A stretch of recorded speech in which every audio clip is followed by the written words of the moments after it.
नमस्कार बंधुरा केमन आছেন सबाई आशा करी सबाई भालो आছেন और आपनादेर भालोबासा आमिও खूबই भालो आছি।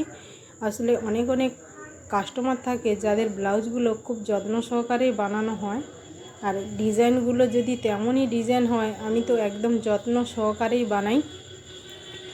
এই কাস্টমারটির ব্লাউজটাও ছিল অনেকটা সেই রকম, খুব ইউনিক একটি ডিজাইন ছিল আর আমি ডিজাইনটা ফার্স্ট টাইম তুলছিলাম, তাই খুবই সাবধানে কাজটাই করছিলাম। আর ফার্স্ট টাইম তুলে অবশ্যই তোমরা বলো কেমন লাগলো আমার ভিডিওটা, ডিজাইনটা কেমন লাগলো। আর যেহেতু এটা ব্রা কাটিং হচ্ছে, উনি ব্রা কাটিংয়ের ওপরেই করে দিতে বলেছেন অনেকগুলো পার্ট। তোমরা সকলেই জানো যে ব্রা কাটিংয়ের সামনে 6টা পার্ট থাকে, সেই 6টা পার্টকে কেটে কমপ্লিট করতে হয়।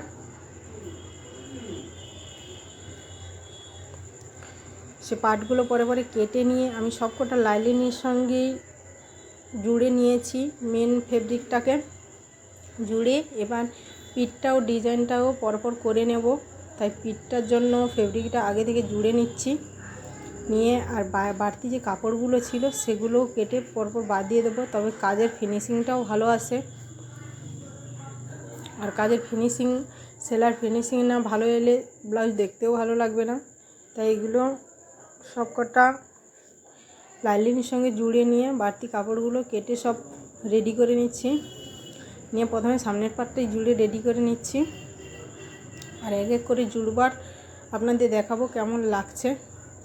এই যে সামনের পার্টটা এটা জুড়ে নিচ্ছি, আর আমি প্রথমে দুরকমভাবেই সেলাই দিই।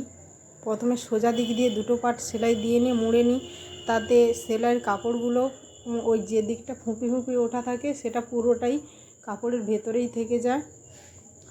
এইভাবেই সেলাইটা করে নিই, আর তাই দুবার করে নিচ্ছি, এতে সেলাইটা টেকসইও ভালো হয় আর কাপড়টা ফুপির কাপড়টাও ভেতরে থেকে যায়। আসলে ইন্টারলক করলে করা যায়, কিন্তু ইন্টারলক না দিয়েই আমি পুরো ব্লাউজটা করব, তাই এইভাবেই করে নিচ্ছি। দেখো সামনের একটা পার্ট রেডি করে নিয়েছি, নিয়ে এবার এটা টেকিনের জন্য মাপটা দিয়ে নিয়েছি, সেটাও করে নিচ্ছি। টেকিনের জন্য মাপ দিয়ে টেকিনটাও দুবার করে সেলাই দিয়ে নিচ্ছি, এতে টেকসইটা অবশ্যই ভালো হয়। করে নিয়ে পরপর ভিডিওগুলো দেখাবো, আর দেখতে থাকুন ভিডিওটা।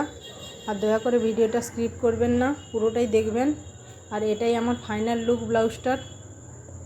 আর পিছনের লটকানটা দেখো কতটা ইউনিক, পুরো লটকানটাই একদম হাতেই করেছি, কোনো মেশিনের কাজ নয়।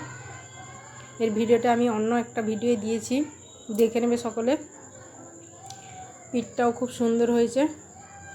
আর যদি আমার ভিডিওটি ভালো লাগে অবশ্যই লাইক কমেন্ট শেয়ার করতে ভুলবেন না।